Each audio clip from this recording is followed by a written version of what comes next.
Marc, chapitre 1. Commencement de l'évangile de Jésus-Christ, Fils de Dieu. Selon ce qui est écrit dans Ésaïe le prophète, « Voici, j'envoie devant toi mon messager, qui préparera ton chemin. C'est la voix de celui qui crie dans le désert. Préparez le chemin du Seigneur, aplanissez ses sentiers. » Jean parut baptisant dans le désert et prêchant le baptême de repentance pour la rémission des péchés. Tout le pays de Judée et tous les habitants de Jérusalem se rendaient auprès de lui, et confessant leurs péchés, ils se faisaient baptiser par lui dans le fleuve du Jourdain. Jean avait un vêtement de poil de chameau et une ceinture de cuir autour des reins. Il se nourrissait de sauterelles et de miel sauvage. Il prêchait, disant, « Il vient après moi celui qui est plus puissant que moi, et je ne suis pas digne de délier, en me baissant, la courroie de ses souliers. Moi je vous ai baptisé d'eau, lui vous baptisera du Saint-Esprit. » En ce temps-là, Jésus vint de Nazareth en Galilée, et il fut baptisé par Jean dans le Jourdain. Au moment où il sortait de l'eau, il vit les cieux s'ouvrir, et l'Esprit descendre sur lui comme une colombe. Et une voix fit entendre des cieux ces paroles, « Tu es mon Fils bien-aimé, en toi j'ai mis toute mon affection. » Aussitôt l'Esprit poussa Jésus dans le désert, où il passa 40 jours, tenté par Satan. Il était avec les bêtes sauvages, et les anges le servaient. Après que Jean eut été livré, Jésus alla dans la Galilée prêchant l'évangile de Dieu. Il disait, « Le temps est accompli, et le royaume de Dieu est proche. Repentez-vous, et croyez à la bonne nouvelle. » Comme il passait le long de la mer de Galilée, il vit Simon et André, frères de Simon, qui jetaient un filet dans la mer, car ils étaient pêcheurs. Jésus leur dit, « Suivez-moi, et je vous ferai pêcheurs d'hommes. » Aussitôt ils laissèrent leur filet et le suivirent. Étant allé un peu plus loin, il vit Jacques, fils de Zébédée, et Jean, son frère, qui eux aussi étaient dans une barque et réparaient les filets. Aussitôt il les appela, et, laissant leur père Zébédée dans la barque avec les ouvriers, ils le suivirent. Ils se rendirent à Capernaum, et, le jour du Shabbat, Jésus entra d'abord dans la synagogue, et il enseigna. Ils étaient frappés de sa doctrine, car il enseignait comme ayant autorité, et non pas comme les scribes. Il se trouva dans leur synagogue un homme qui avait un esprit impur, et qui s'écria, « Qu'y a-t-il entre nous et toi, Jésus de Nazareth? Es-tu venu ici pour nous perdre? Je sais qui tu es le Saint de Dieu. » Jésus le menaça, disant, « Tais-toi, et sors de cet homme. » Et l'esprit impur sortit de cet homme, en l'agitant avec violence et en poussant un grand cri. Tous furent saisis de stupéfaction, de sorte qu'ils se demandaient les uns aux autres, « Qu'est-ce que ceci? Une nouvelle doctrine? » Il commande avec autorité même aux esprits impurs, et lui obéissent. Et sa renommée se répandit aussitôt dans tous les lieux environnants de la Galilée. En sortant de la synagogue, ils se rendirent avec Jacques et Jean à la maison de Simon et d'André. La belle-mère de Simon était couchée ayant la fièvre, et aussitôt on parla d'elle à Jésus. S'étant approché, il la fit lever en lui prenant la main, et à l'instant la fièvre la quitta. Puis elle les servit. Le soir, après le coucher du soleil, on lui amena tous les malades et les démoniaques, et toute la ville était rassemblée devant sa porte. Il guérit beaucoup de gens qui avaient diverses maladies. Il chassa aussi beaucoup de démons, et il ne permettait pas aux démons de parler parce qu'ils le connaissaient. Vers le matin, pendant qu'il faisait encore très sombre, il se leva et sortit pour aller dans un lieu désert, où il pria. Simon et ceux qui étaient avec lui se mirent à sa recherche, et quand ils l'eurent trouvé, ils lui dirent, « Tous te cherchent. » Il leur répondit, « Allons ailleurs, dans les bourgades voisines, afin que j'y prêche aussi, car c'est pour cela que je suis sorti. » Et il alla prêcher dans les synagogues par toute la Galilée, et il chassa les démons. Un lépreux vint à lui, et se jetant à genoux, il lui dit d'un ton suppliant, « Si tu le veux, tu peux me rendre pur. » Jésus, ému de compassion, étendit la main, le toucha et dit, « Je le veux, sois pur. » Aussitôt la lèpre le quitta, et il fut purifié. Jésus le renvoya sur le champ avec de sévères recommandations, et il lui dit « Garde-toi de rien dire à personne, mais va te montrer au sacrificateur et offre pour ta purification ce que Moïse a prescrit, afin que cela leur serve de témoignage. » Mais cet homme, s'en étant allé, se mit à publier hautement la chose et à la divulguer, de sorte que Jésus ne pouvait plus entrer publiquement dans une ville. Il se tenait dehors, dans des lieux déserts, où l'on venait à lui de toutes parts.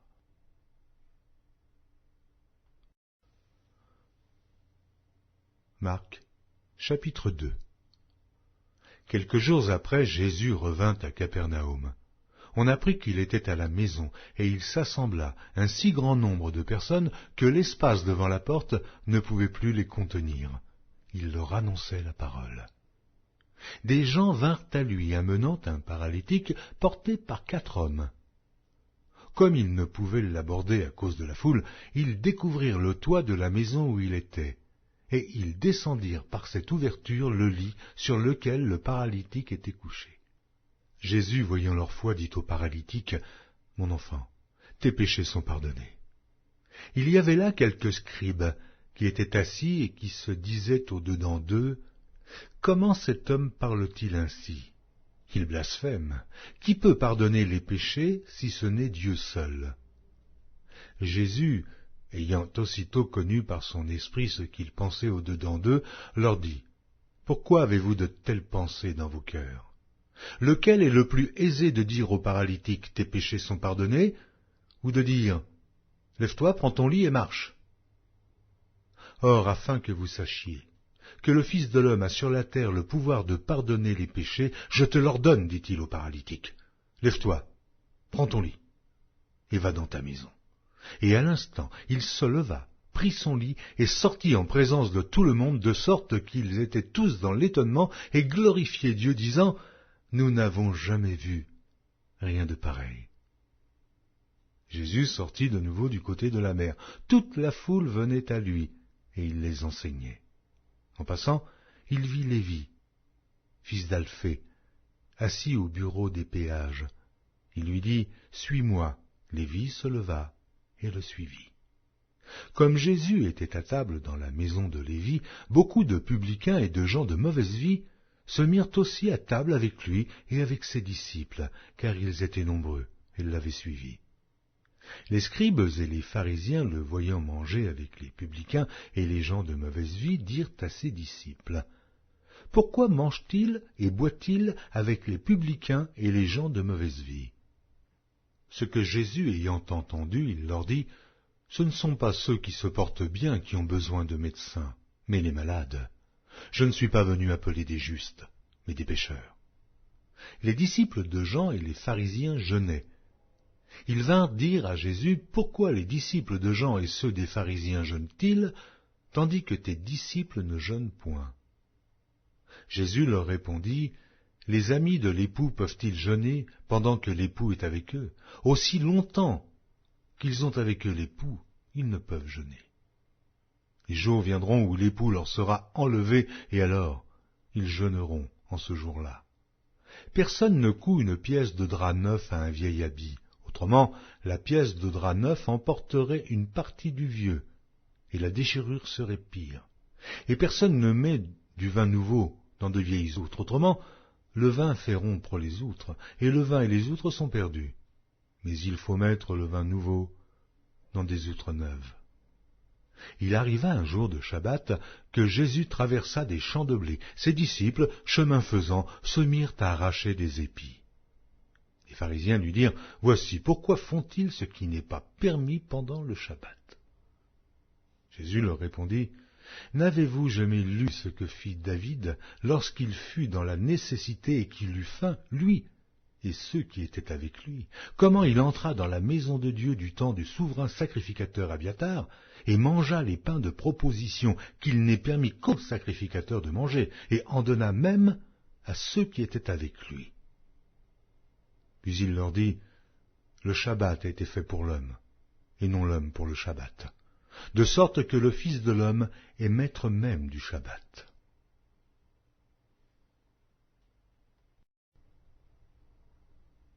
Marc, chapitre 3.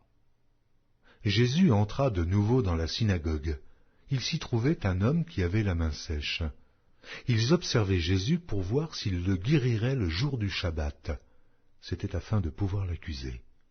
Il dit à l'homme qui avait la main sèche, « Lève-toi là au milieu. » Puis il leur dit, « Est-il permis le jour du Shabbat de faire du bien ou de faire du mal, de sauver une personne ou de la tuer ?» Mais ils gardèrent le silence. Alors, promenant ses regards sur eux avec indignation et en même temps affligé de l'endurcissement de leur cœur, il dit à l'homme, « Étends ta main. » Il l'étendit et sa main fut guérie. Les pharisiens sortirent et aussitôt ils se consultèrent avec les Hérodiens sur les moyens de le faire périr. Jésus se retira vers la mer avec ses disciples. Une grande multitude le suivit de la Galilée et de la Judée et de Jérusalem et de l'Idumée et d'au-delà du Jourdain et des environs de Tyr et de Sidon. Une grande multitude, apprenant tout ce qu'il faisait, vint à lui. Il chargea ses disciples de tenir toujours à sa disposition une petite barque, afin de ne pas être pressés par la foule. Car comme il guérissait beaucoup de gens, tous ceux qui avaient des maladies se jetaient sur lui pour le toucher.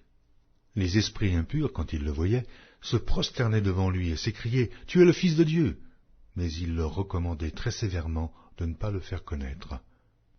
Il monta ensuite sur la montagne et appela ceux qu'il voulut, et ils vinrent auprès de lui. Il en établit 12 pour les avoir avec lui et pour les envoyer prêcher avec le pouvoir de chasser les démons. Voici les 12 qu'il établit.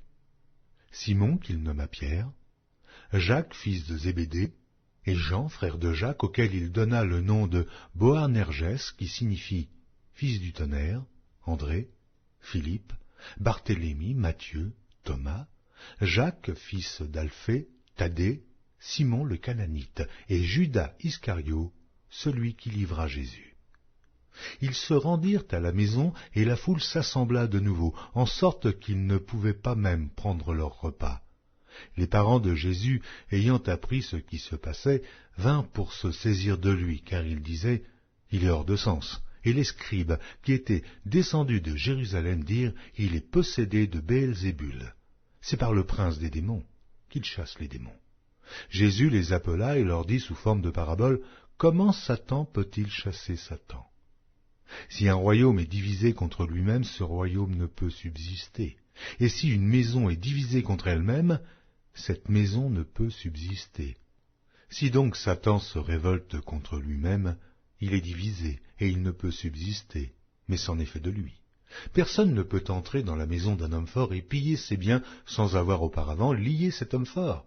Alors il pillera sa maison. Je vous le dis en vérité, tous les péchés seront pardonnés aux fils des hommes, et les blasphèmes qu'ils auront proférés. Mais quiconque blasphémera contre le Saint-Esprit n'obtiendra jamais de pardon. Il est coupable d'un péché éternel. Jésus parla ainsi parce qu'il disait « Il est possédé d'un esprit impur ». Survinrent sa mère et ses frères, qui, se tenant dehors, l'envoyèrent appeler. La foule était assise autour de lui, et on lui dit « Voici, ta mère et tes frères sont dehors et te demandent. » Et il répondit « Qui est ma mère? Et qui sont mes frères ?» Puis, jetant les regards sur ceux qui étaient assis autour de lui, « Voici, dit-il, ma mère et mes frères, car quiconque fait la volonté de Dieu, celui-là est mon frère, ma sœur et ma mère. »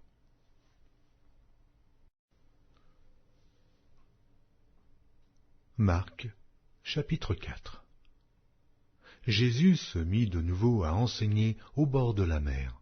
Une grande foule s'étant assemblée auprès de lui, il monta et s'assit dans une barque sur la mer. Toute la foule était à terre sur le rivage. Il leur enseigna beaucoup de choses en paraboles, et il leur dit dans son enseignement, « Écoutez, un semeur sortit pour semer. Comme il semait, une partie de la semence tomba le long du chemin. Les oiseaux vinrent et la mangèrent. Une autre partie tomba dans un endroit pierreux, où elle n'avait pas beaucoup de terre. Elle leva aussitôt, parce qu'elle ne trouva pas un sol profond, Mais, quand le soleil parut, elle fut brûlée et sécha, faute de racines. Une autre partie tomba parmi les épines montèrent et l'étouffèrent, et elle ne donna point de fruit. Une autre partie tomba dans la bonne terre, elle donna du fruit, qui montait et croissait, et elle rapportait 30, 60 et 100 pour un.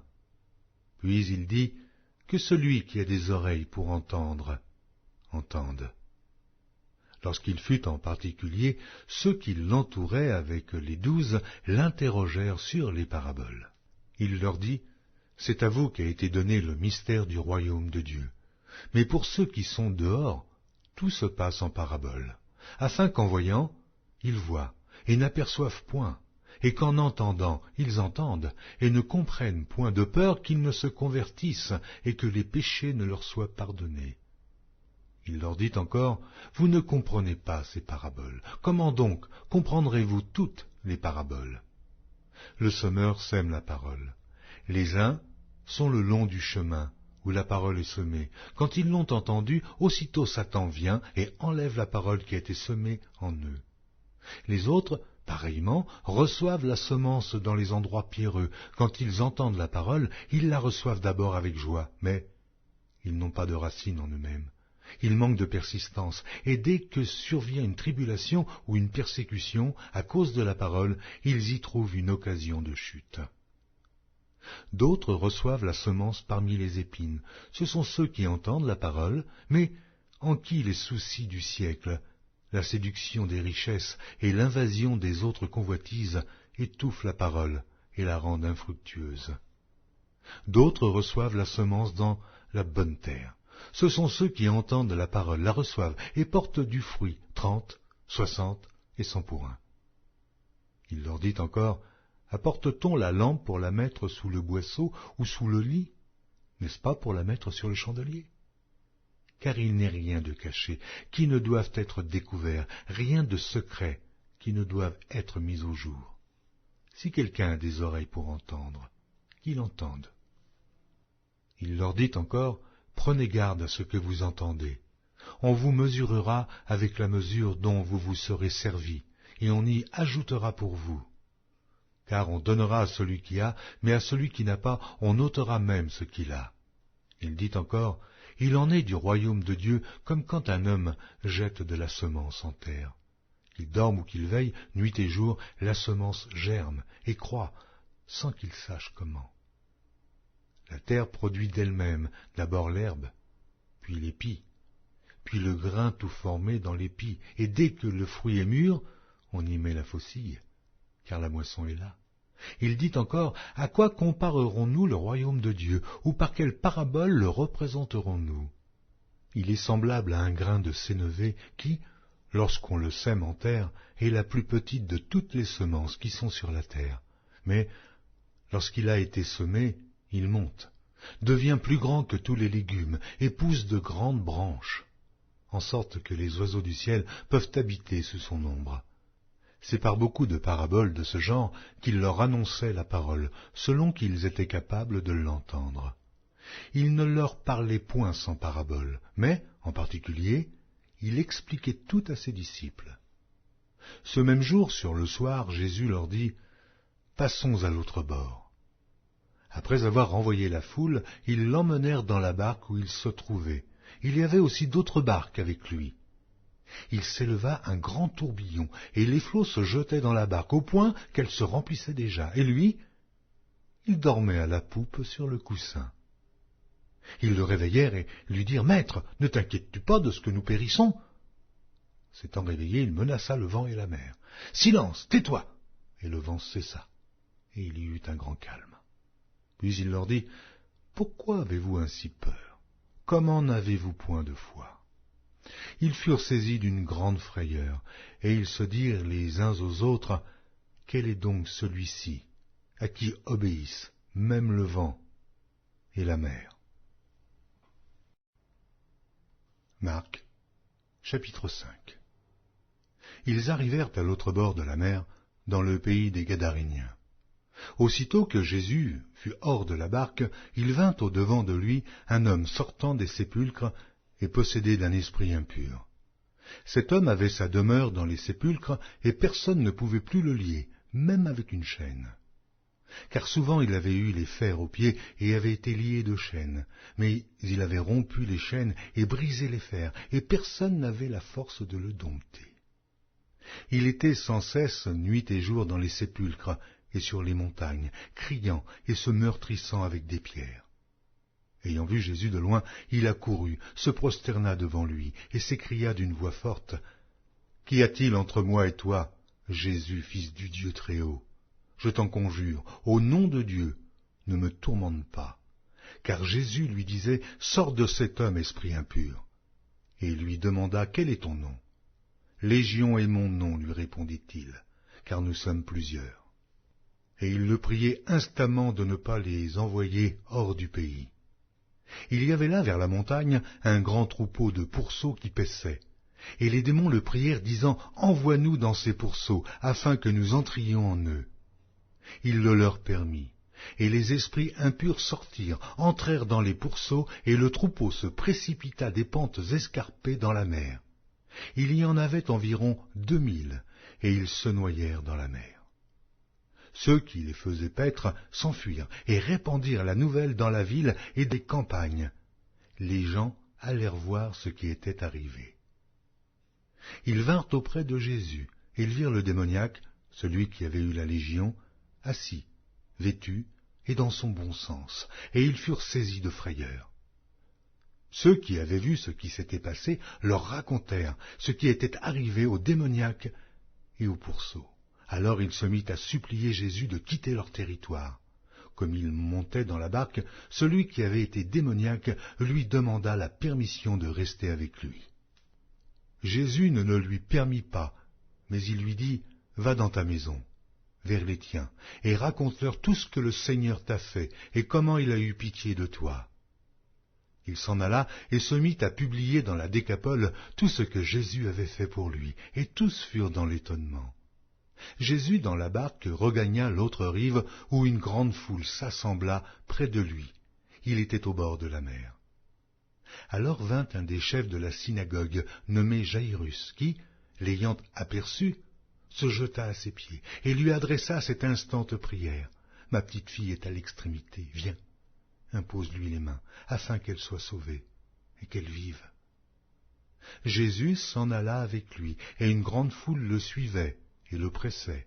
Or, il y avait une femme atteinte d'une perte de sang depuis 12 ans. Elle avait beaucoup souffert entre les mains de plusieurs médecins. Elle avait dépensé tout ce qu'elle possédait, et elle n'avait éprouvé aucun soulagement, mais était allée plutôt en empirant.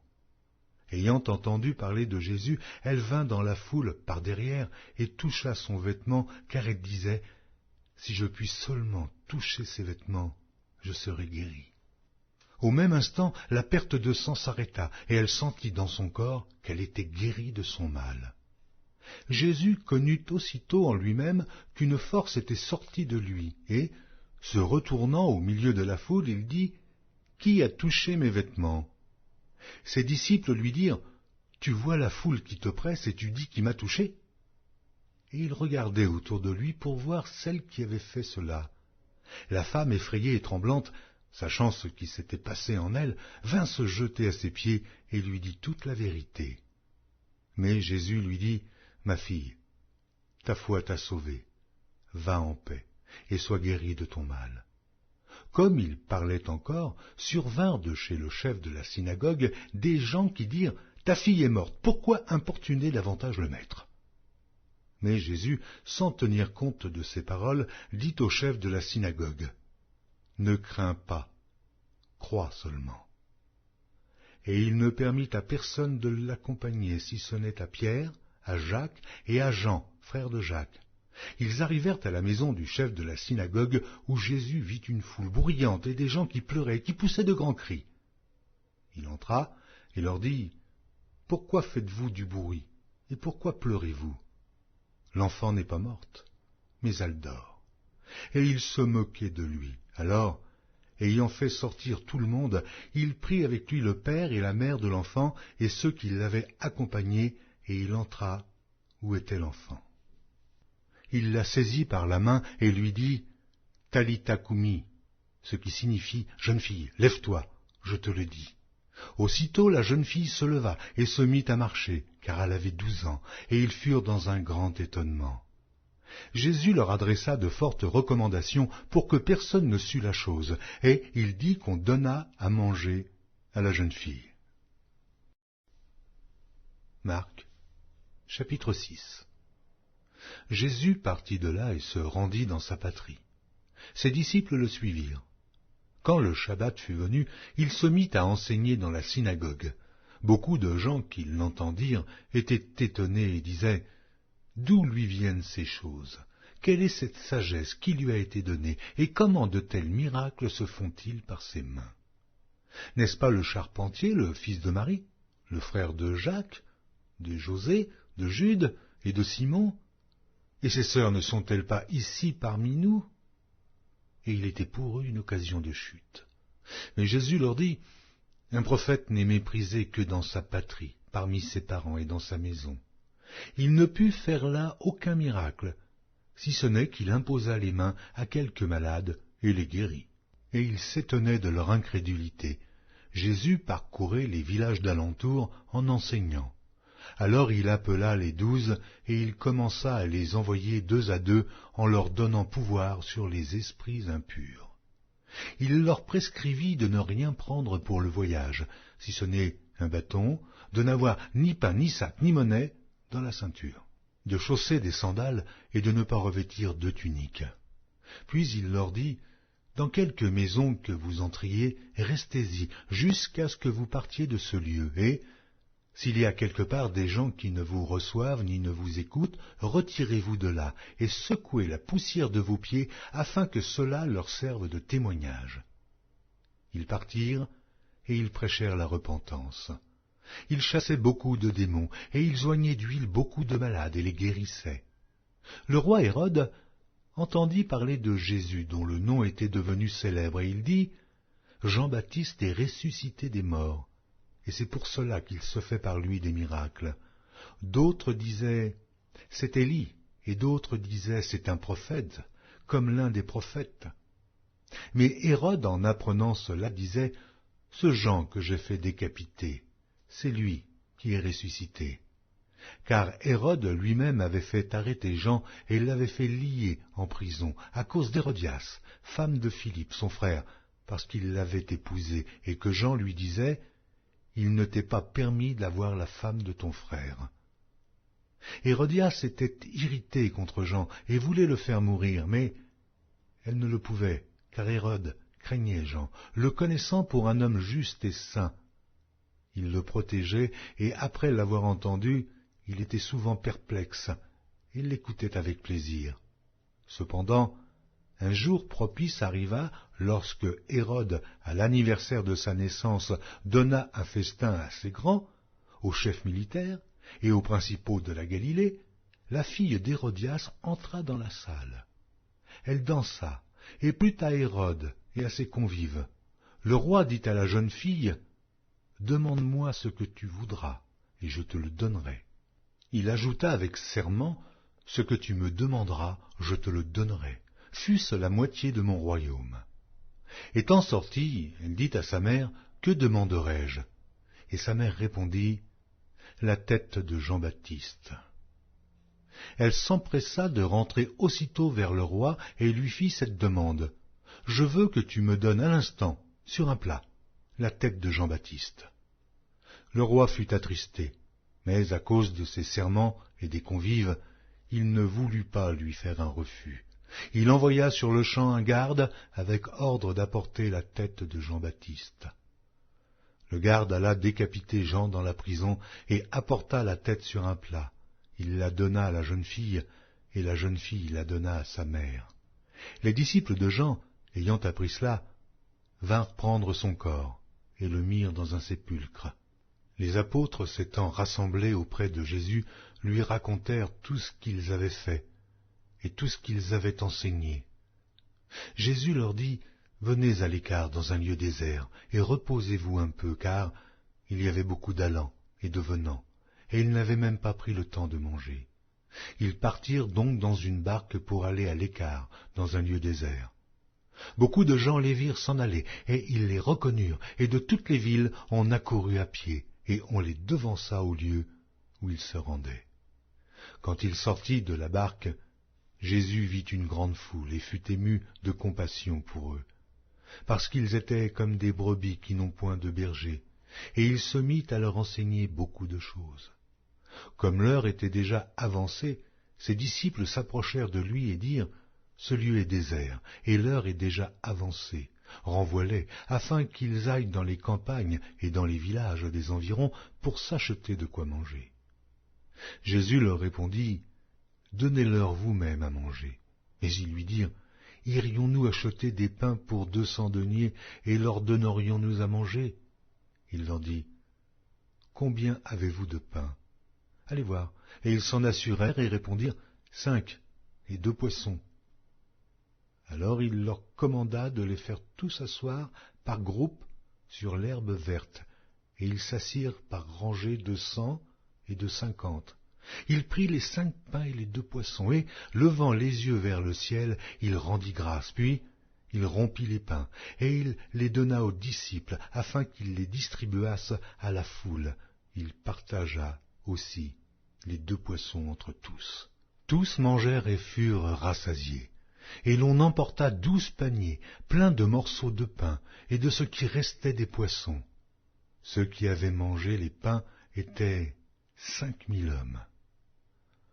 Aussitôt après, il obligea ses disciples à monter dans la barque et à passer avant lui de l'autre côté, vers Bethsaïda, pendant que lui-même renverrait la foule. Quand il l'eut renvoyé, il s'en alla sur la montagne pour prier. Le soir étant venu, la barque était au milieu de la mer, et Jésus était seul à terre. Il vit qu'ils avaient beaucoup de peine à ramer, car le vent leur était contraire. À la 4e veille de la nuit environ, il alla vers eux, marchant sur la mer, et il voulait les dépasser. Quand ils le virent marcher sur la mer, ils crurent que c'était un fantôme, et ils poussèrent des cris. Car ils le voyaient tous, et ils étaient troublés.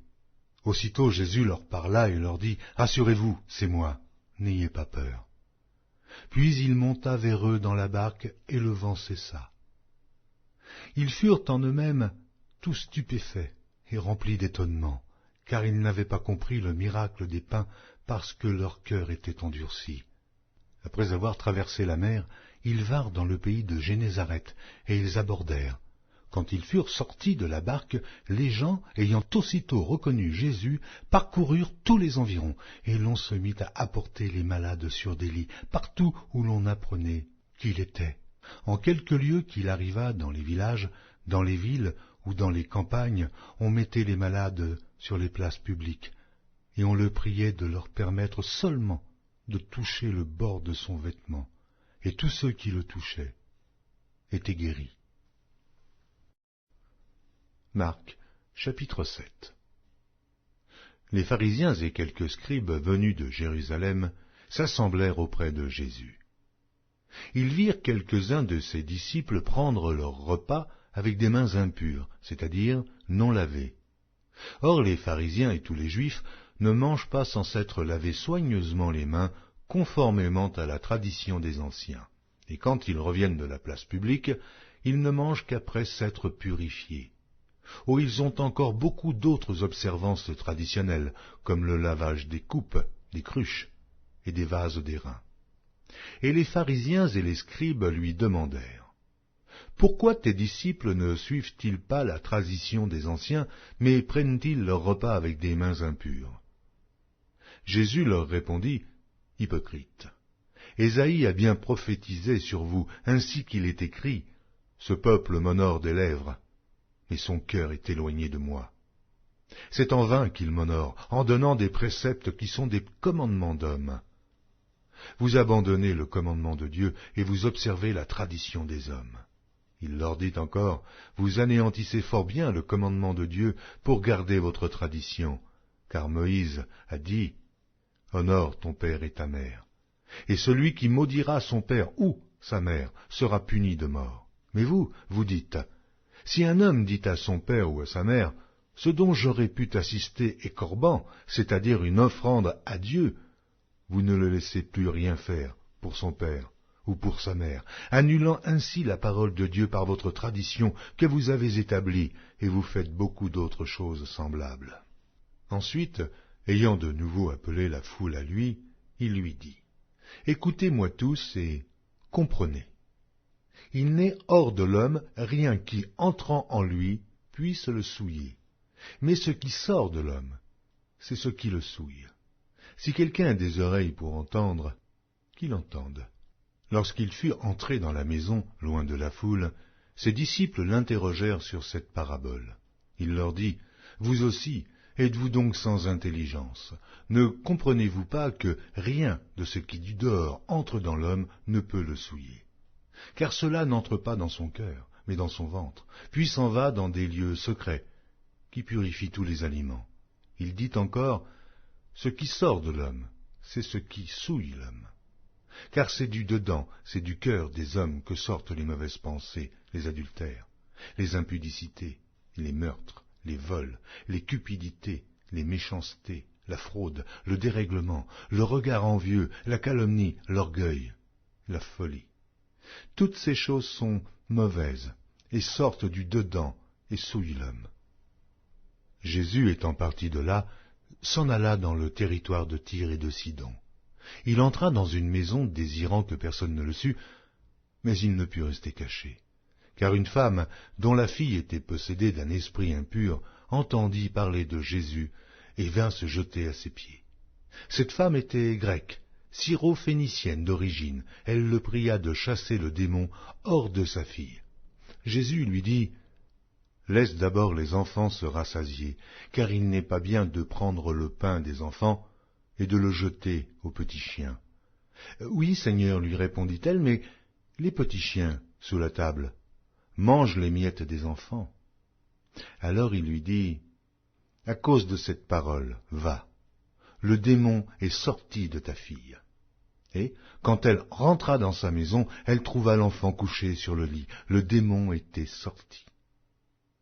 Jésus quitta le territoire de Tyr et revint par Sidon, vers la mer de Galilée, en traversant le pays de la Décapole. On lui amena un sourd, qui avait de la difficulté à parler, et on le pria de lui imposer les mains. Il le prit à part, loin de la foule, lui mit les doigts dans les oreilles et lui toucha la langue avec sa propre salive. Puis, levant les yeux au ciel, il soupira et dit « Ephata », c'est-à-dire « Ouvre-toi ». Ainsi ses oreilles s'ouvrirent, sa langue se délia, et il parla très bien. Jésus leur recommanda de n'en parler à personne, mais plus il le leur recommanda, plus ils le publièrent. Ils étaient dans le plus grand étonnement et disaient, « Il fait tout à merveille. Même il fait entendre les sourds et parler les muets. »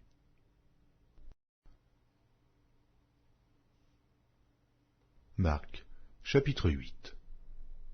En ces jours-là, une foule nombreuse s'étant de nouveau réunie, et n'ayant pas de quoi manger, Jésus appela les disciples et leur dit, « Je suis ému de compassion pour cette foule, car voilà 3 jours qu'ils sont près de moi, et ils n'ont rien à manger. Si je les renvoie chez eux à jeun, les forces leur manqueront en chemin, car quelques-uns d'entre eux sont venus de loin. » Ses disciples lui répondirent, « Comment pourrait-on les rassasier de pain ici, dans un lieu désert ?» Jésus leur demanda, « Combien avez-vous de pain ?» 7, répondit-il. Alors il fit asseoir la foule par terre, prit les 7 pains et, après avoir rendu grâce, il les rompit, et les donna à ses disciples pour les distribuer. Et ils les distribuèrent à la foule.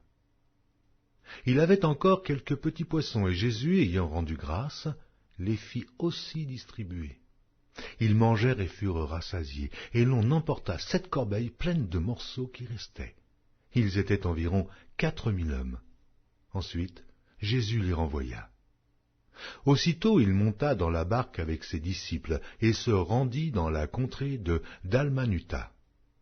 Les pharisiens survinrent, se mirent à discuter avec Jésus, et, pour l'éprouver, lui demandèrent un signe venant du ciel. Jésus, soupirant profondément en son esprit, dit, « Pourquoi cette génération demande-t-elle un signe? Je vous le dis en vérité, Il ne sera point donné de signe à cette génération. » Puis il les quitta et remonta dans la barque pour passer sur l'autre bord. Les disciples avaient oublié de prendre des pains. Il n'en avait qu'un seul avec eux dans la barque. Jésus leur fit cette recommandation. « Gardez-vous avec soin du levain des pharisiens et du levain d'Hérode. » Les disciples raisonnaient entre eux et disaient, « C'est parce que nous n'avons pas de pain. » Jésus, l'ayant connu, leur dit, « Pourquoi raisonnez-vous sur ce que vous n'avez pas de pain? Êtes-vous encore sans intelligence et ne comprenez-vous pas? Avez-vous le cœur endurci? Ayant des yeux, ne voyez-vous pas? Ayant des oreilles, n'entendez-vous pas? Et n'avez-vous point de mémoire? Quand j'ai rompu les 5 pains pour les 5000 hommes, combien de paniers pleins de morceaux avez-vous emportés? 12, lui répondirent-ils. Et quand j'ai rompu les 7 pains pour les 4000 hommes, combien de corbeilles pleines de morceaux avez-vous emportés? 7, répondirent-ils.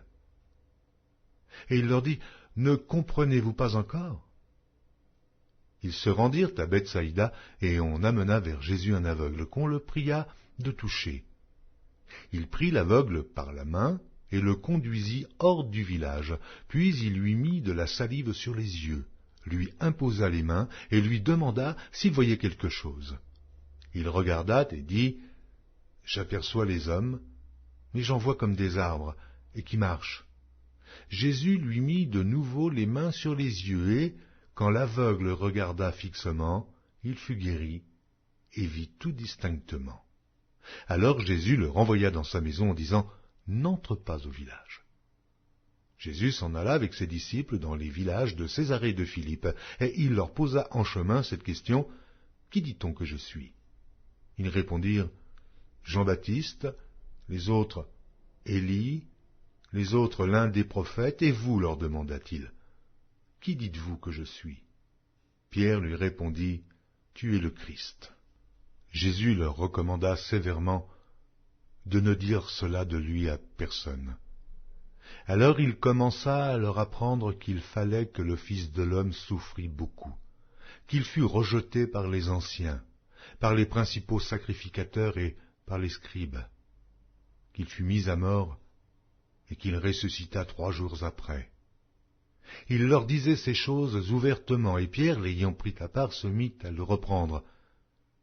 Mais Jésus, se retournant et regardant ses disciples, réprimanda Pierre et dit, « Arrière de moi, Satan, car tu ne conçois pas les choses de Dieu, tu n'as que des pensées humaines. » Puis, ayant appelé la foule avec ses disciples, il leur dit, « Si quelqu'un veut venir après moi, qu'il renonce à lui-même, qu'il se charge de sa croix et qu'il me suive.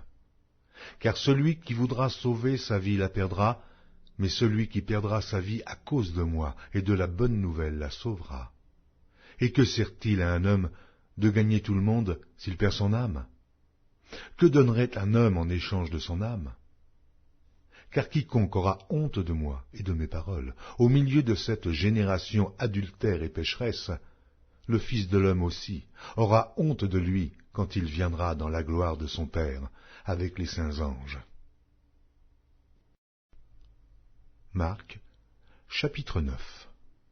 Il leur dit encore, « Je vous le dis en vérité, quelques-uns de ceux qui sont ici ne mourront point, qu'ils n'aient vu le royaume de Dieu venir avec puissance. » 6 jours après, Jésus prit avec lui Pierre, Jacques et Jean, et il les conduisit seuls à l'écart sur une haute montagne. Il fut transfiguré devant eux. Ses vêtements devinrent resplendissants, et d'une telle blancheur qu'il n'est pas de foulon sur la terre qui puisse blanchir ainsi. Élie et Moïse leur apparurent, s'entretenant avec Jésus. Pierre, prenant la parole, dit à Jésus, « Rabbi, il est bon que nous soyons ici. Dressons 3 tentes, une pour toi, une pour Moïse et une pour Élie, car ils ne savaient que dire, l'effroi les ayant saisis. » Une nuée vint les couvrir, et de la nuée sortit une voix, « Celui-ci est mon fils bien-aimé, écoutez-le. » Aussitôt les disciples regardèrent tout autour, et ils ne virent que Jésus, seul, avec eux.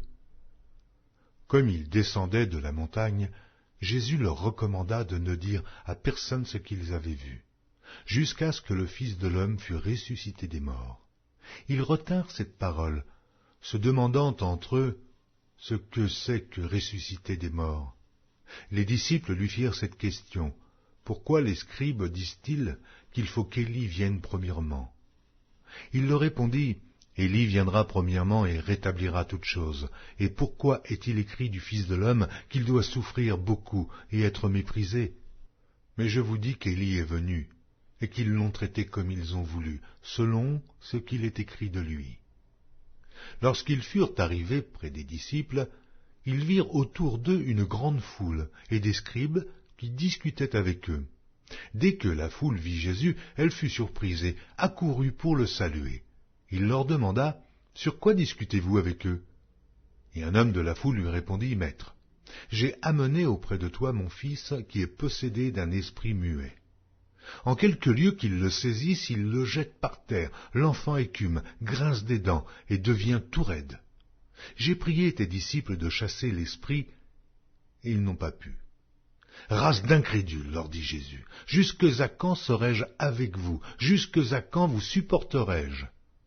Amenez-le-moi. » On le lui amena. Et aussitôt que l'enfant vit Jésus, l'esprit l'agita avec violence. Il tomba par terre et se roulait en écumant. Jésus demanda au Père: « Combien y a-t-il de temps que cela lui arrive ?» « Depuis son enfance, répondit-il. Et souvent l'esprit l'a jeté dans le feu et dans l'eau pour le faire périr.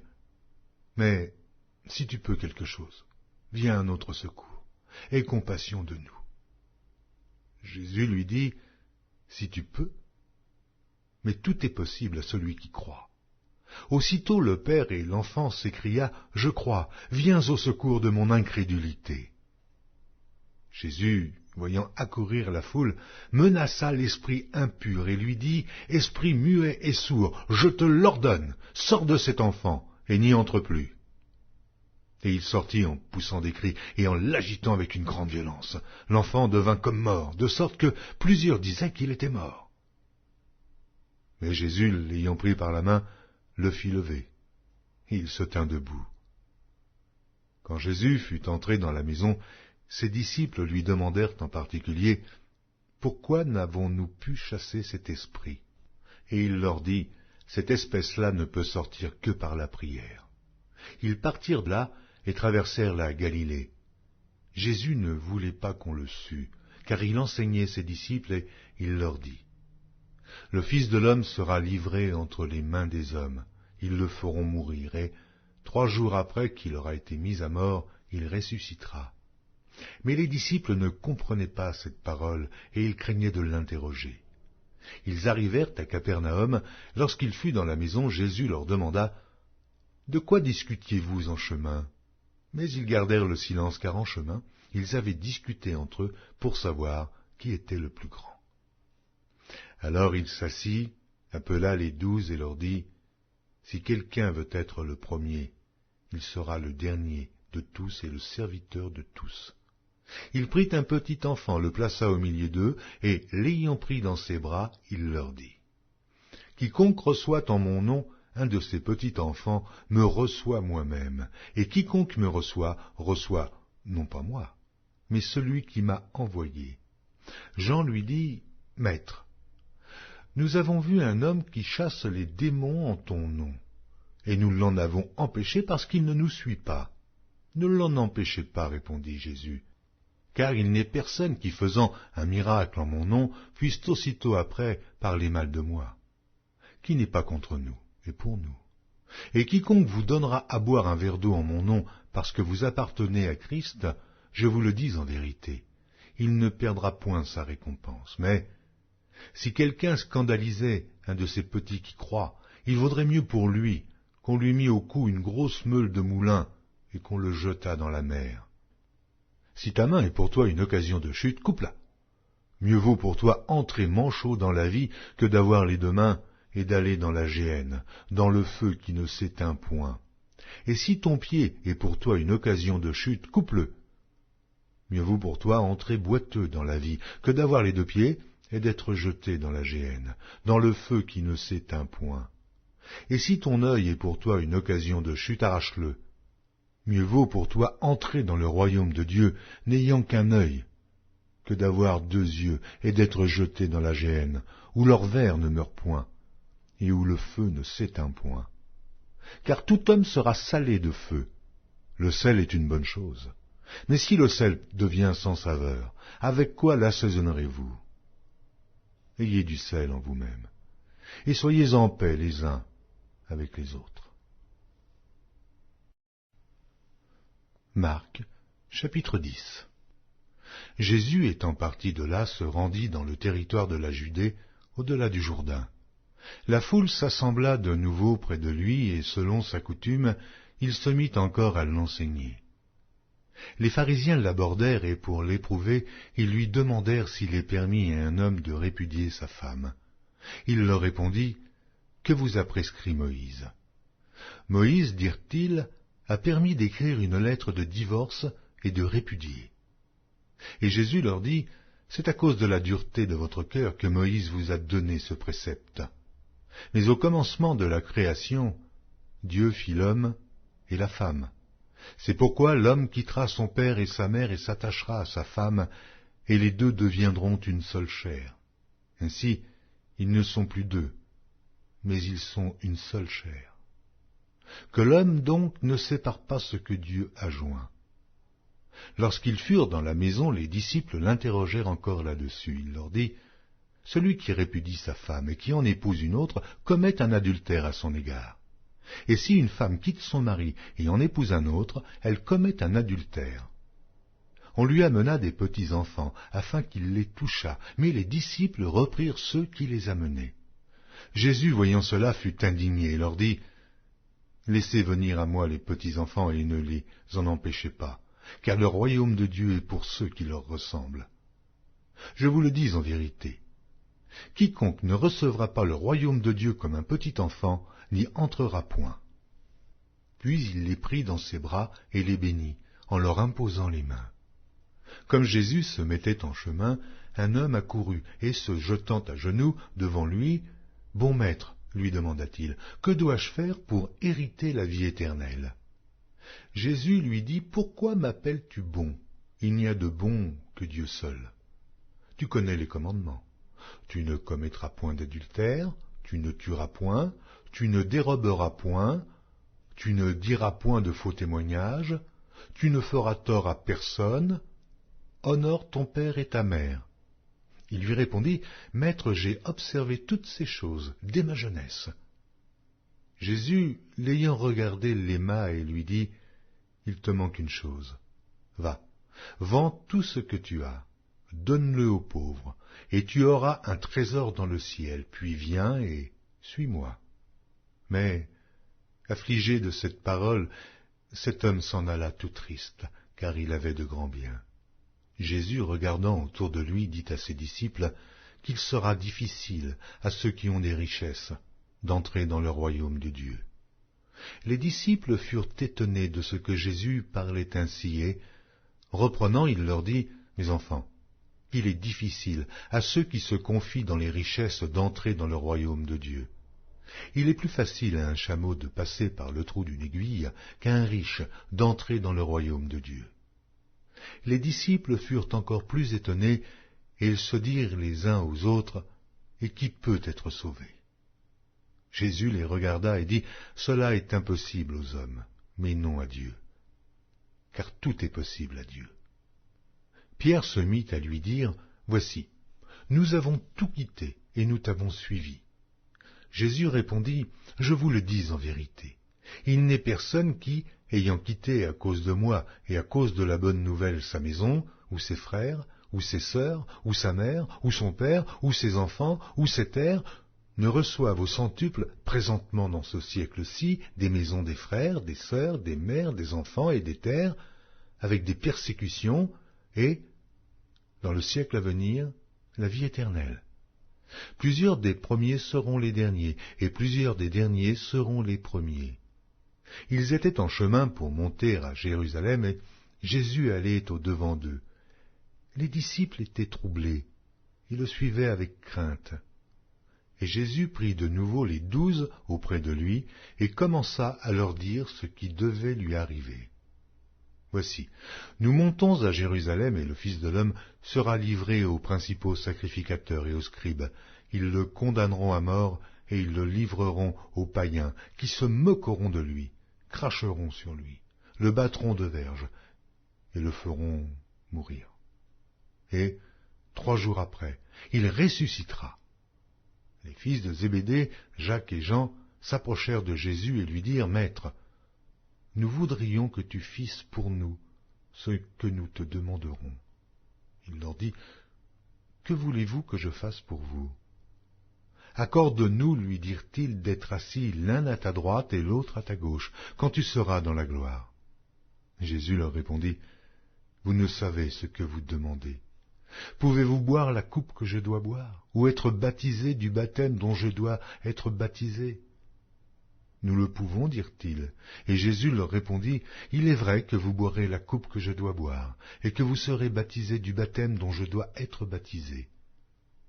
Mais pour ce qui est d'être assis à ma droite ou à ma gauche, cela ne dépend pas de moi, et ne sera donné qu'à ceux à qui cela est réservé. » Les 10, ayant entendu cela, commencèrent à s'indigner contre Jacques et Jean. Jésus les appela et leur dit, « Vous savez que ceux qu'on regarde comme les chefs des nations les tyrannisent, et que les grands les dominent. Il n'en est pas de même au milieu de vous. Mais quiconque veut être grand parmi vous, qu'il soit votre serviteur, et quiconque veut être le premier parmi vous, qu'il soit l'esclave de tous. Car le Fils de l'homme est venu, non pour être servi, mais pour servir et donner sa vie, comme la rançon de plusieurs. » Ils arrivèrent à Jéricho, et lorsque Jésus en sortit avec ses disciples et une assez grande foule, le fils de Timée, Bartimée, mendiant, aveugle, était assis au bord du chemin. Il entendit que c'était Jésus de Nazareth, et il se mit à crier, « Fils de David, Jésus, aie pitié de moi !» Plusieurs le reprenaient pour le faire taire, mais il criait beaucoup plus fort, « Fils de David, aie pitié de moi !»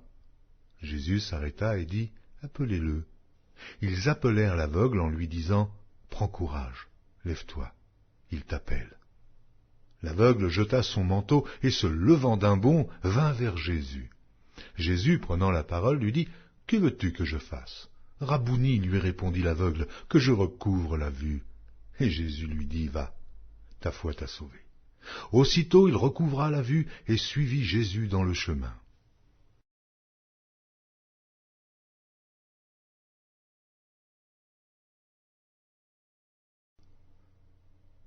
Marc, chapitre 11. Lorsqu'ils approchèrent de Jérusalem et qu'il fut près de Bethphagée et de Béthanie, vers la montagne des Oliviers, Jésus envoya 2 de ses disciples, en leur disant, « Allez au village qui est devant vous, dès que vous y serez entrés, vous trouverez un ânon attaché sur lequel aucun homme ne s'est encore assis. Détachez-le et amenez-le.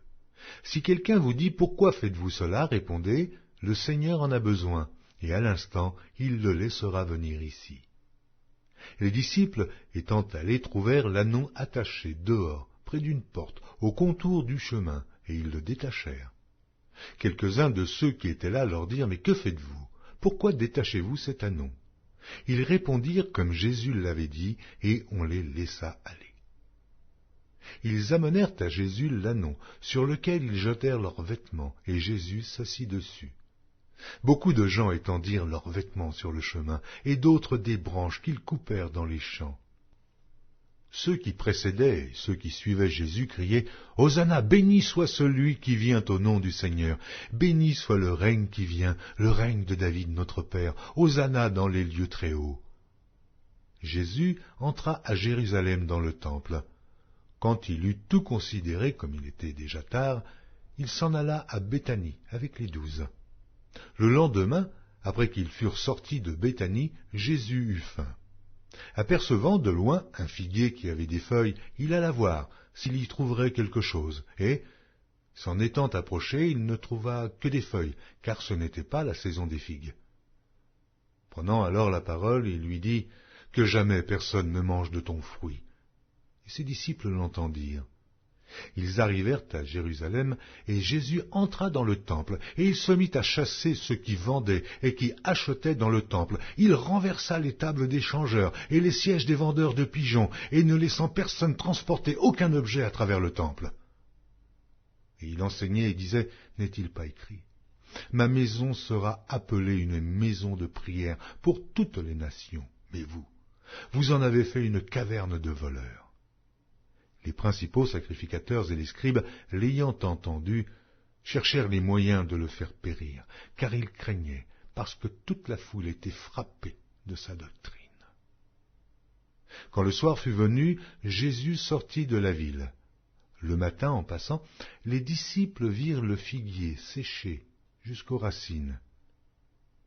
Pierre, se rappelant ce qui s'était passé, dit à Jésus, « Rabbi, regarde le figuier que tu as maudit, a séché. » Jésus prit la parole et leur dit, « Ayez foi en Dieu.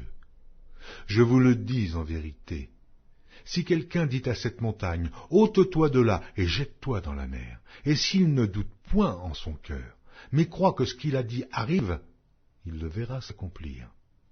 C'est pourquoi je vous dis, tout ce que vous demanderez en priant, croyez que vous l'avez reçu, et vous le verrez s'accomplir.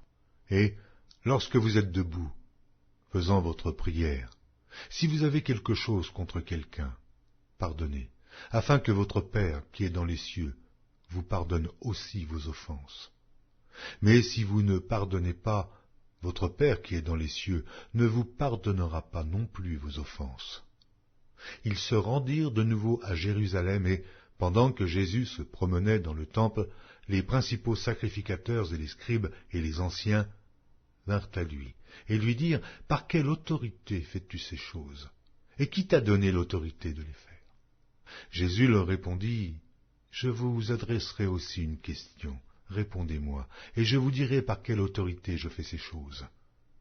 Le baptême de Jean, venait-il du ciel ou des hommes? Répondez-moi. » Mais ils raisonnèrent ainsi entre eux, « Si nous répondons du ciel, il dira, pourquoi donc n'avez-vous pas cru en lui? Et si nous répondons des hommes, ils craignaient le peuple, car tous tenaient réellement Jean pour un prophète. Alors ils répondirent à Jésus, « Nous ne savons. » Et Jésus leur dit, « Moi non plus. Je ne vous dirai pas par quelle autorité je fais ces choses. » Marc, chapitre 12. Jésus se mit ensuite à leur parler en parabole. Un homme planta une vigne. Il l'entoura d'une haie, creusa un pressoir et bâtit une tour. Puis il la ferma à des vignerons et quitta le pays. Au temps de la récolte, il envoya un serviteur vers les vignerons pour recevoir d'eux une part du produit de la vigne. S'étant saisis de lui, ils le battirent et le renvoyèrent à vide. Il envoya de nouveau vers eux un autre serviteur. Ils le frappèrent à la tête et l'outragèrent. Il en envoya un troisième qu'ils tuèrent, puis plusieurs autres qu'ils battirent ou tuèrent. Il avait encore un fils bien-aimé. Il l'envoya vers eux, le dernier, en disant, « Ils auront du respect pour mon fils. » Mais ces vignerons dirent entre eux, « Voici l'héritier, venez, tuons-le, et l'héritage sera à nous. » Et ils se saisirent de lui, le tuèrent et le jetèrent hors de la vigne. Maintenant, que fera le maître de la vigne? Il viendra, fera périr les vignerons et il donnera la vigne à d'autres.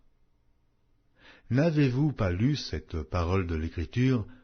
La pierre qu'ont rejetée ceux qui bâtissaient est devenue la principale de l'angle. C'est par la volonté du Seigneur qu'elle l'est devenue. Et c'est un prodige à nos yeux? Ils cherchaient à se saisir de lui, mais ils craignaient la foule. Ils avaient compris que c'était pour eux que Jésus avait dit cette parabole, et ils le quittèrent et s'en allèrent. Ils envoyèrent auprès de Jésus quelques-uns des pharisiens et des hérodiens, afin de le surprendre par ses propres paroles. Et ils vinrent lui dire, « Maître, nous savons que tu es vrai, et que tu ne t'inquiètes de personne, car tu ne regardes pas à l'apparence des hommes, et tu enseignes la voie de Dieu selon la vérité. Est-il permis ou non de payer le tribut à César? Devons-nous payer ou ne pas payer? Jésus, connaissant leur hypocrisie, leur répondit, « Pourquoi me tentez-vous? Apportez-moi un denier afin que je le voie. » Ils en apportèrent un, et Jésus leur demanda, « De qui sont cette effigie et cette inscription? » « De César, lui répondirent-ils. Alors il leur dit, « Rendez à César ce qui est à César, et à Dieu ce qui est à Dieu. » Et ils furent à son égard dans l'étonnement. Les Sadducéens, qui disent qu'il n'y a point de résurrection, vinrent auprès de Jésus et lui firent cette question, « Maître, voici ce que Moïse nous a prescrit.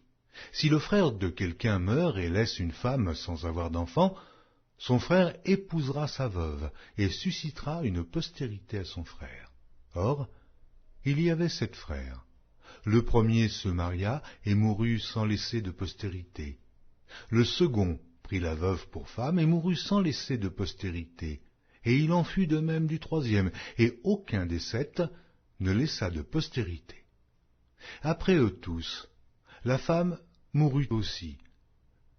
À la résurrection, duquel d'entre eux sera-t-elle la femme, car les 7 l'ont eue pour femme?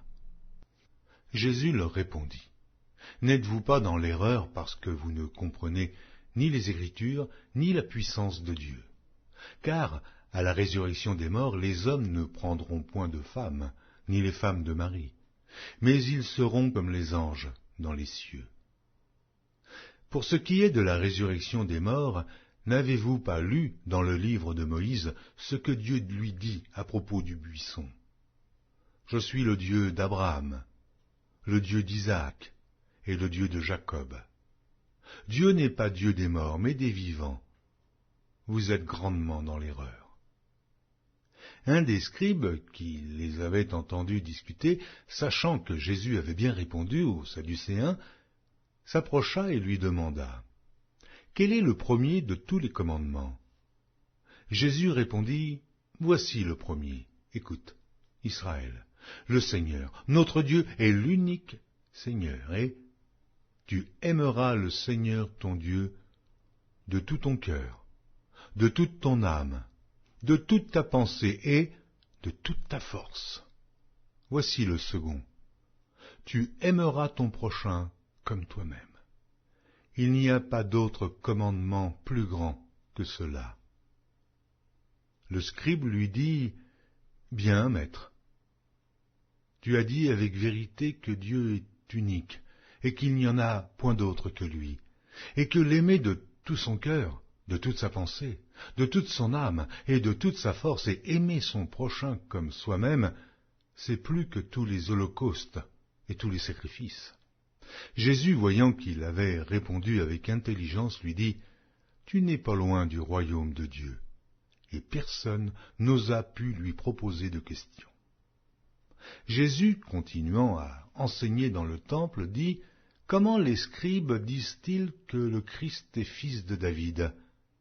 David lui-même, animé par l'Esprit Saint, a dit, « Le Seigneur a dit à mon Seigneur, assieds-toi à ma droite, jusqu'à ce que je fasse de tes ennemis ton marchepied. » David lui-même l'appelle Seigneur. Comment donc est-il son fils? Et une grande foule l'écoutait avec plaisir. Il leur disait dans son enseignement, « Gardez-vous des scribes, qui aiment à se promener en robe longue et à être salués dans les places publiques, qui recherchent les premiers sièges dans les synagogues et les premières places dans les festins, qui dévorent les maisons des veuves et qui font pour l'apparence de longues prières. Ils seront jugés plus sévèrement. » Jésus, s'étant assis vis-à-vis du tronc, regardait comment la foule y mettait de l'argent. Plusieurs riches mettaient beaucoup. Il vint aussi une pauvre veuve. Elle y mit 2 petites pièces, faisant un quart de sou. Alors Jésus, ayant appelé ses disciples, leur dit, « Je vous le dis en vérité, cette pauvre veuve a donné plus qu'aucun de ceux qui ont mis dans le tronc, car tous ont mis de leur superflu. Mais elle a mis de son nécessaire, tout ce qu'elle possédait, tout ce qu'elle avait pour vivre. » Marc, chapitre 13. Lorsque Jésus sortit du temple, un de ses disciples lui dit, « Maître, regarde quelle pierre et quelle construction. » Jésus lui répondit, « Vois-tu ces grandes constructions? Il ne restera pas pierre sur pierre qui ne soit renversée. » Il s'assit sur la montagne des Oliviers en face du temple, et Pierre, Jacques, Jean et André lui firent en particulier cette question. « Dis-nous quand cela arrivera-t-il, et à quel signe connaîtra-t-on que toutes ces choses vont s'accomplir ?» Jésus se mit alors à leur dire, « Prenez garde que personne ne vous séduise, car plusieurs viendront sous mon nom disant « C'est moi », et ils séduiront beaucoup de gens. Quand vous entendrez parler de guerre et de bruit de guerre, ne soyez pas troublés, car il faut que ces choses arrivent, mais ce ne sera pas encore la fin. Une nation s'élèvera contre une nation et un royaume contre un royaume. Il y aura des tremblements de terre en divers lieux, il y aura des famines. Ce ne sera que le commencement des douleurs. Prenez garde à vous-même. On vous livrera aux tribunaux, et vous serez battus de verges dans les synagogues. Vous comparaîtrez devant des gouverneurs et devant des rois à cause de moi, pour leur servir de témoignage. Il faut premièrement que la bonne nouvelle soit prêchée à toutes les nations. Quand on vous emmènera pour vous livrer, ne vous inquiétez pas d'avance de ce que vous aurez à dire, mais dites ce qui vous sera donné à l'heure même, car ce n'est pas vous qui parlerez, mais l'Esprit Saint. Le frère livrera son frère à la mort et le père son enfant. Les enfants se soulèveront contre leurs parents et les feront mourir. Vous serez haïs de tous à cause de mon nom, mais celui qui persévérera jusqu'à la fin sera sauvé. Lorsque vous verrez l'abomination de la désolation établie là où elle ne doit pas être, que celui qui lit fasse attention. Alors que ceux qui seront en Judée fuient dans les montagnes. Que celui qui sera sur le toit ne descende pas et n'entre pas pour prendre quelque chose dans sa maison, et que celui qui sera dans les champs ne retourne pas en arrière pour prendre son manteau. Malheurs aux femmes qui seront enceintes et à celles qui allaiteront en ces jours-là. Priez pour que ces choses n'arrivent pas en hiver. Car la détresse en ces jours sera telle qu'il n'y en a point eu de semblable depuis le commencement du monde que Dieu a créé jusqu'à présent, et qu'il n'y en aura jamais. Et si le Seigneur n'avait abrégé ces jours, personne ne serait sauvé, mais il les a abrégés à cause des élus qu'il a choisis. Si quelqu'un vous dit alors le Christ est ici ou il est là, ne le croyez pas, car il s'élèvera de faux Christ et de faux prophètes. Ils feront des prodiges et des miracles pour séduire les élus, s'il était possible.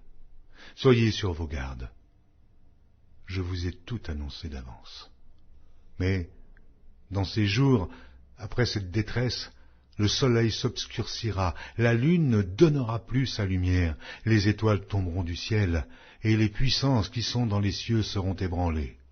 Alors on verra le Fils de l'homme venant sur les nuées, avec une grande puissance et avec gloire. Alors, il enverra les anges, et il rassemblera les élus des 4 vents, de l'extrémité de la terre jusqu'à l'extrémité du ciel. Instruisez-vous par une comparaison tirée du figuier. Dès que ses branches deviennent tendres et que les feuilles poussent, vous connaissez que l'été est proche. De même, quand vous verrez ces choses arriver, sachez que le Fils de l'homme est proche, à la porte. Je vous le dis en vérité, cette génération ne passera point que tout cela n'arrive. Le ciel et la terre passeront, mais mes paroles ne passeront point. Pour ce qui est du jour ou de l'heure, personne ne le sait, ni les anges dans le ciel, ni le Fils, mais le Père seul. Prenez garde, veillez et priez, car vous ne savez quand ce temps viendra. Il en sera comme d'un homme qui, partant pour un voyage, laisse sa maison, remet l'autorité à ses serviteurs, indique à chacun sa tâche et ordonne au portier de veiller. Veillez donc, car vous ne savez quand viendra le maître de la maison, ou le soir, ou au milieu de la nuit, ou au chant du coq, ou le matin. Craignez qu'il ne vous trouve endormis à son arrivée soudaine. Ce que je vous dis, je le dis à tous. Veillez. Marc, chapitre 14. La fête de Pâques et des pains sans levain devait avoir lieu 2 jours après. Les principaux sacrificateurs et les scribes cherchaient les moyens d'arrêter Jésus par ruse et de le faire mourir. Car ils disaient que ce ne soit pas pendant la fête, afin qu'il n'y ait pas de tumulte parmi le peuple. Comme Jésus était à Béthanie, dans la maison de Simon le lépreux, une femme entra pendant qu'il se trouvait à table. Elle tenait un vase d'albâtre qui renfermait un parfum de nard pur de grand prix, et, ayant rompu le vase, elle répandit le parfum sur la tête de Jésus. Quelques-uns exprimèrent entre eux leur indignation. À quoi bon perdre ce parfum? On aurait pu le vendre plus de 300 deniers et de les donner aux pauvres. Et ils s'irritaient contre cette femme. Mais Jésus dit, « Laissez-la.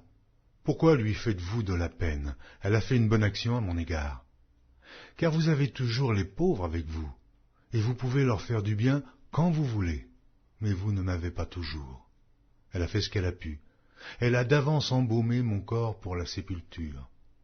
Je vous le dis en vérité, partout où la bonne nouvelle sera prêchée dans le monde entier, on racontera aussi en mémoire de cette femme ce qu'elle a fait. » Judas Iscario, l'un des 12, alla vers les principaux sacrificateurs afin de leur livrer Jésus.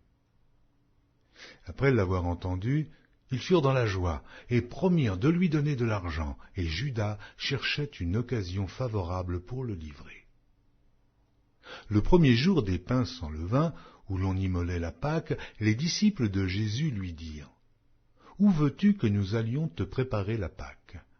Et il envoya 2 de ses disciples et leur dit, « Allez à la ville, vous rencontrerez un homme portant une cruche d'eau, suivez-le.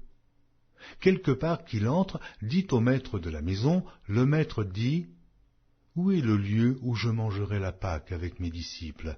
Et il vous montrera une grande chambre haute, meublée et toute prête. C'est là que vous nous préparerez la Pâque. Les disciples partirent, arrivèrent à la ville et trouvèrent les choses comme il le leur avait dit. Ils préparèrent la Pâque. Le soir étant venu, il arriva avec les 12. Pendant qu'ils étaient à table et qu'ils mangeaient, Jésus dit, « Je vous le dis en vérité, l'un de vous qui mange avec moi me livrera. » Ils commencèrent à s'attrister et à lui dire, l'un après l'autre, « Est-ce moi ?» Il leur répondit, « C'est l'un des 12 qui met avec moi la main dans le plat. Le Fils de l'homme s'en va selon ce qui est écrit de lui, mais malheur à l'homme par qui le Fils de l'homme est livré. Mieux vaudrait pour cet homme qu'il ne fût pas né. » Pendant qu'ils mangeaient, Jésus prit du pain, et, après avoir rendu grâce, il le rompit et le leur donna en disant, « Prenez, ceci est mon corps. » Il prit ensuite une coupe, et après avoir rendu grâce, il la leur donna, et ils burent tous. Et il leur dit, « Ceci est mon sang, le sang de l'alliance, qui est répandu pour plusieurs. Je vous le dis en vérité, je ne boirai plus jamais du fruit de la vigne jusqu'au jour où je le boirai nouveau dans le royaume de Dieu. » Après avoir chanté les cantiques, ils se rendirent à la montagne des Oliviers. Jésus leur dit, « Vous serez tous scandalisés, car il est écrit, « Je frapperai le berger, et les brebis seront dispersées, mais, après que je serai ressuscité, je vous précéderai en Galilée. » Pierre lui dit, « Quand tous seraient scandalisés, je ne serai pas scandalisé. » Et Jésus lui dit, « Je te le dis en vérité, toi, aujourd'hui, cette nuit même, avant que le coq chante 2 fois, tu me renieras 3 fois. » Mais Pierre reprit plus fortement, « Quand il me faudrait mourir avec toi, je ne te renierai pas. » Et tous dirent la même chose. Ils allèrent ensuite dans un lieu appelé Gethsémane, et Jésus dit à ses disciples, « Asseyez-vous ici pendant que je prierai. » Il prit avec lui Pierre, Jacques et Jean, et il commença à éprouver de la frayeur et des angoisses. Et il leur dit, « Mon âme est triste jusqu'à la mort. Restez ici, et veillez. » Puis, ayant fait quelques pas en avant, il se jeta contre terre, et pria que, s'il était possible, cette heure s'éloignât de lui. Il disait, « Abba, Père, toutes choses te sont possibles. Éloigne de moi cette coupe. Toutefois, non pas ce que je veux, mais ce que tu veux. » Et il vint vers les disciples qu'il trouva endormis, et il dit à Pierre, « Simon, tu dors? Tu n'as pu veiller 1 heure? Veillez et priez afin que vous ne tombiez pas en tentation. L'esprit est bien disposé, mais la chair est faible. » Il s'éloigna de nouveau et fit la même prière. Il revint et les trouva encore endormis, car leurs yeux étaient appesantis. Ils ne surent que lui répondre. Il revint pour la 3e fois et leur dit, « Dormez maintenant et reposez-vous. C'est assez, l'heure est venue. Voici, le Fils de l'homme est livré aux mains des pécheurs. Levez-vous, allons. Voici celui qui me livre approche. » Et aussitôt, comme il parlait encore, arriva Judas, l'un des 12, et avec lui une foule, armée d'épées et de bâtons, envoyés par les principaux sacrificateurs, par les scribes et par les anciens. Celui qui le livrait leur avait donné ce signe, « Celui que je baiserai, c'est lui. Saisissez-le et emmenez-le sûrement. » Dès qu'il fut arrivé, il s'approcha de Jésus, disant, « Rabbi !» et il le baisa. Alors, ces gens mirent la main sur Jésus et le saisirent. Un de ceux qui étaient là, tirant l'épée, frappa le serviteur du souverain sacrificateur et lui emporta l'oreille. Jésus, prenant la parole, leur dit, « Vous êtes venus comme après un brigand, avec des épées et des bâtons, pour vous emparer de moi. J'étais tous les jours parmi vous, enseignant dans le temple, et vous ne m'avez pas saisi. Mais c'est afin que les Écritures soient accomplies. » Alors tous l'abandonnèrent et prirent la fuite. Un jeune homme le suivait, et n'ayant sur le corps qu'un drap, on se saisit de lui, mais il lâcha son vêtement et se sauva tout nu. Ils emmenèrent Jésus chez le souverain sacrificateur, où s'assemblèrent tous les principaux sacrificateurs, les anciens et les scribes. Pierre le suivit de loin jusque dans l'intérieur de la cour du souverain sacrificateur. Il s'assit avec les serviteurs et il se chauffait près du feu. Les principaux sacrificateurs et tout le Sanhédrin cherchaient un témoignage contre Jésus pour le faire mourir. Et ils n'en trouvaient point, car plusieurs rendaient de faux témoignages contre lui, mais les témoignages ne s'accordaient pas.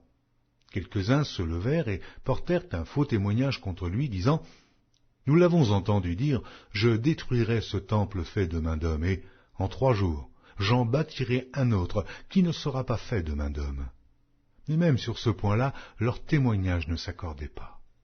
Alors, le souverain sacrificateur, se levant au milieu de l'assemblée, interrogea Jésus et dit, « Ne réponds-tu rien? Qu'est-ce que ces gens déposent contre toi ?» Jésus garda le silence et ne répondit rien. Le souverain sacrificateur l'interrogea de nouveau et lui dit, « Es-tu le Christ, le Fils du Dieu béni ?» Jésus répondit, « Je le suis, et vous verrez le Fils de l'homme assis à la droite de la puissance de Dieu et venant sur les nuées du ciel. » Alors le souverain sacrificateur déchira ses vêtements et dit, « Qu'avons-nous encore besoin de témoins? Vous avez entendu le blasphème, que vous en semble ?» Et tous le condamnèrent comme méritant la mort. Et quelques-uns se mirent à cracher sur lui, à lui voiler le visage et à le frapper à coups de poing en lui disant « Devine !» Et les serviteurs le reçurent en lui donnant des soufflets. Pendant que Pierre était en bas dans la cour, il vint une des servantes du souverain sacrificateur.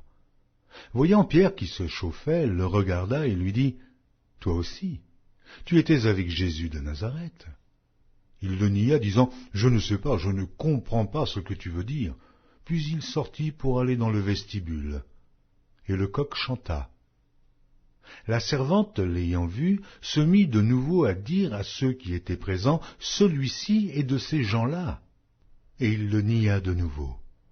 Peu après, ceux qui étaient présents dirent encore à Pierre, « Certainement, tu es de ces gens-là, car tu es galiléen. » Alors il commença à faire des imprécations et à jurer, « Je ne connais pas cet homme dont vous parlez. » Aussitôt, pour la seconde fois, le coq chanta. Et Pierre se souvint de la parole que Jésus lui avait dite.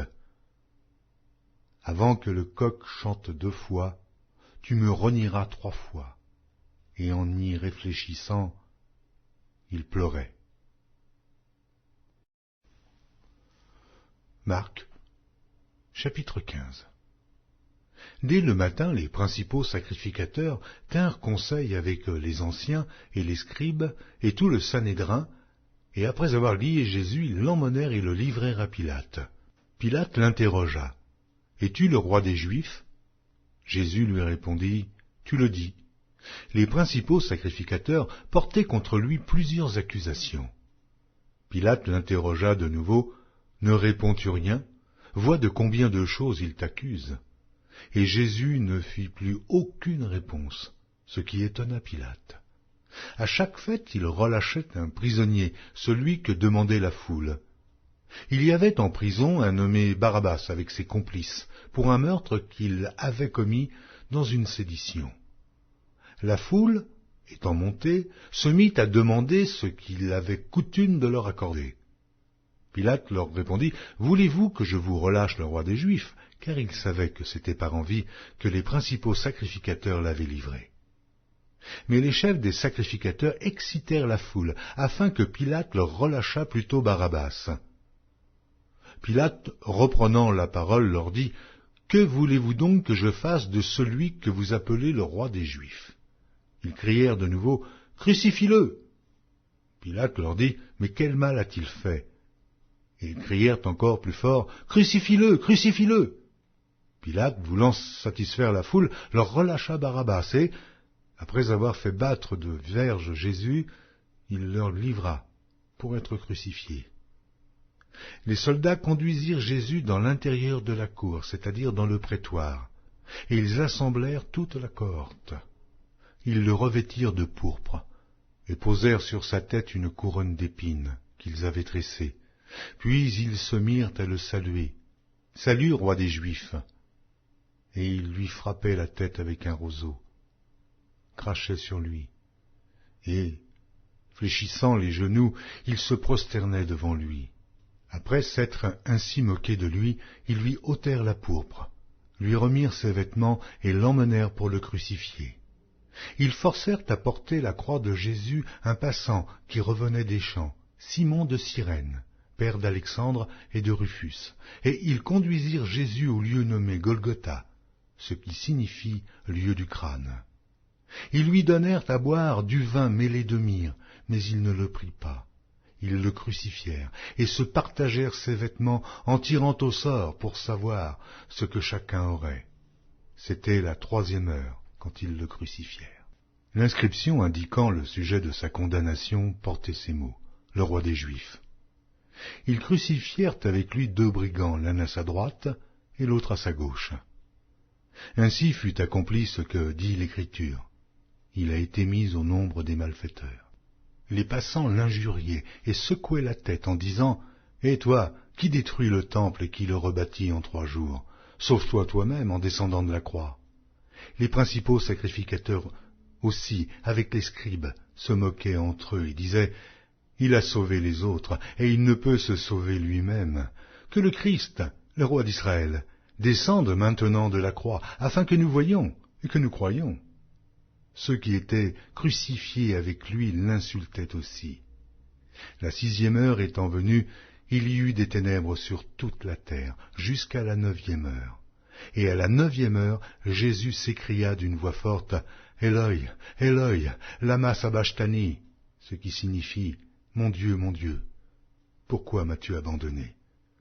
Quelques-uns de ceux qui étaient là, l'ayant entendu, dirent, « Voici, il appelle Élie. » Et l'un d'eux courut remplir une éponge de vinaigre, et l'ayant fixé à un roseau, il lui donna à boire en disant, « Laissez, voyons si Élie viendra le descendre. » Mais Jésus, ayant poussé un grand cri, expira. Le voile du temple se déchira en deux, depuis le haut jusqu'en bas. Le centenier qui était en face de Jésus, voyant qu'il avait expiré de la sorte, dit « Assurément, cet homme était fils de Dieu. » Il y avait aussi des femmes qui regardaient de loin. Parmi elles était Marie de Magdala, Marie, mère de Jacques le mineur, et de José et Salomé, qui le suivaient et le servaient lorsqu'ils étaient en Galilée, et plusieurs autres qui étaient montés avec lui à Jérusalem. Le soir étant venu, comme c'était la préparation, c'est-à-dire la veille du Shabbat, arriva Joseph d'Arimathée, conseiller de distinction, qui lui-même attendait aussi le royaume de Dieu. Il osa se rendre vers Pilate pour demander le corps de Jésus. Pilate s'étonna qu'il fût mort si tôt, fit venir le centenier et lui demanda s'il était mort depuis longtemps. S'en étant assuré par le centenier, il donna le corps à Joseph. Et Joseph, ayant acheté un linceul, descendit Jésus de la croix, l'enveloppa du linceul et le déposa dans un sépulcre taillé dans le roc. Puis il roula une pierre à l'entrée du sépulcre. Marie de Magdala et Marie, mère de José, regardaient où on le mettait. Marc, chapitre 16. Lorsque le Shabbat fut passé, Marie de Magdala, Marie, mère de Jacques et Salomé, achetèrent des aromates afin d'aller embaumer Jésus. Le premier jour de la semaine, elles se rendirent au sépulcre de grand matin, comme le soleil venait de se lever. Elles disaient entre elles, « Mais qui nous roulera la pierre loin de l'entrée du sépulcre ?» Et, levant les yeux, elles aperçurent que la pierre, qui était très grande, avait été roulée. Elles entrèrent dans le sépulcre, virent un jeune homme assis à droite vêtu d'une robe blanche, et elles furent épouvantées. Il leur dit, « Ne vous épouvantez pas, vous cherchez Jésus de Nazareth, qui a été crucifié. Il est ressuscité, il n'est point ici. Voici le lieu où on l'avait mis. Mais allez dire à ses disciples et à Pierre qu'il vous précède en Galilée. C'est là que vous le verrez, comme il vous l'a dit. » Elles sortirent du sépulcre et s'enfuirent. La peur et le trouble les avaient saisies, et elles ne dirent rien à personne à cause de leur effroi. Jésus, étant ressuscité le matin du premier jour de la semaine, apparut d'abord à Marie de Magdala, de laquelle il avait chassé 7 démons. Elle alla emporter la nouvelle à ceux qui avaient été avec lui et qui s'affligeaient et pleuraient. Quand ils entendirent qu'il vivait et qu'elle l'avait vu, ils ne le crurent point. Après cela, il apparut sous une autre forme à 2 d'entre eux qui étaient en chemin pour aller à la campagne. Ils revinrent l'annoncer aux autres, qui ne les crurent pas non plus. Enfin, il apparut aux 11, pendant qu'ils étaient à table, et il leur reprocha leur incrédulité et la dureté de leur cœur, parce qu'ils n'avaient pas cru ceux qui l'avaient vu ressusciter. Puis il leur dit, « Allez par tout le monde, et prêchez la bonne nouvelle à toute la création. Celui qui croira et qui sera baptisé sera sauvé, mais celui qui ne croira pas sera condamné. Voici les miracles qui accompagneront ceux qui auront cru. En mon nom, ils chasseront les démons. Ils parleront de nouvelles langues. Ils saisiront des serpents. S'ils boivent quelque breuvage mortel, ils ne leur feront point de mal. Ils imposeront les mains aux malades, et les malades seront guéris. » Le Seigneur, après leur avoir parlé, fut enlevé au ciel, et il s'assit à la droite de Dieu. Et ils s'en allèrent prêcher partout. Le Seigneur travaillait avec eux, et confirmait la parole par les miracles qui l'accompagnaient.